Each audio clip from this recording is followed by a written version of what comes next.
अखेर Georai police station या ठिकाणी मराठा योद्धे मनोज जरांगे, बीड विधानसभेचे आमदार संदीप क्षीरसागर, आष्टी पाटोदा शिरूर मतदारसंघाचे आमदार सुरेश धस यांच्या विरुद्ध गुन्हा दाखल झालाय।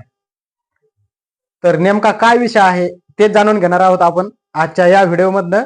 तर व्हिडिओ शेवटपर्यंत पहा। तर नमस्कार, मी औदुंबर आणि तुम्ही पाहत आहात बिनधास्त मराठी लाईव्ह मध्ये। नेमका विषय काय आहे तर गेल्या 6 जानेवारी 2024 ला सुमारे सायंकाळी 5 ते 6च्या दरम्यान गेवराई पोलीस ठाणे या ठिकाणी मनोज जरांगे पाटील व संदीप क्षीरसागर आणि सुरेश अण्णा धस यांच्यावरती गुन्हा दाखल झालाय। तर तो गुन्हा का दाखल झालाय तर सध्या चर्चेत असणार महाराष्ट्रातील एकमेव वादाचा विषय, ज्याला आपण जातीवादाचं वळण लागलंय असं देखील म्हणू शकतो, तो म्हणजे संतोष देशमुख यांची झालेली फिल्म स्टाईलने अपहरण आणि हत्या। तर याच विषयाला सध्या जातीचं वळण लागले का, कुठेतरी लागलेलं असं आपण म्हणू शकतो। तर त्याच संतोष देशमुख यांच्या मारेकऱ्यांना फाशीची शिक्षा तर व्हायलाच पाहिजे। याच अनुषंगाने मराठा योद्धा मनोज जरांगे, संदीप क्षीरसागर आणि सुरेश अण्णा धस हे गेले महिन्यापासून आंदोलन करत आहेत, मूक मोर्चे काढत आहेत। तर याच पार्श्वभूमीवर गेल्या 2 दिवसात परभणी या ठिकाणी मनोज जरांगे, सुरेश अण्णा धस आणि संदीप क्षीरसागर यांनी परभणी येथे मूक मोर्चा काढला।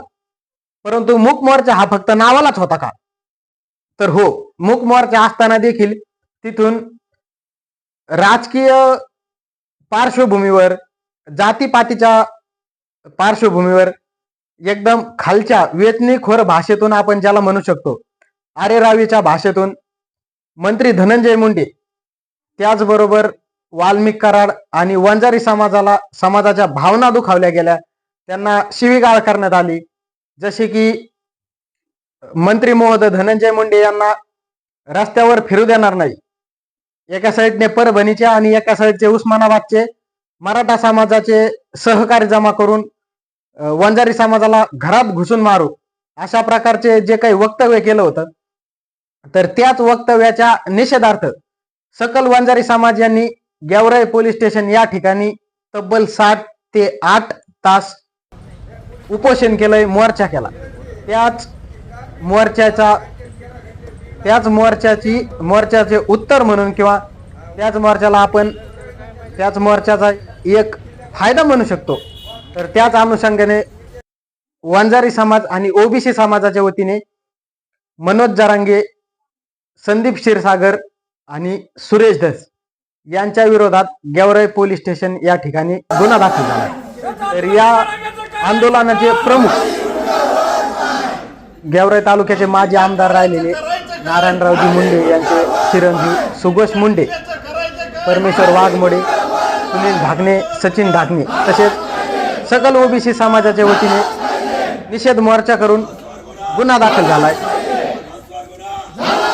तर तुम्हाला काय वाटतं, सदरील घडलेल्या घटनेला खरंच जातीय वळण दिलं जातंय का किंवा कुठेतरी राजकीय वळण दिलं जातंय का?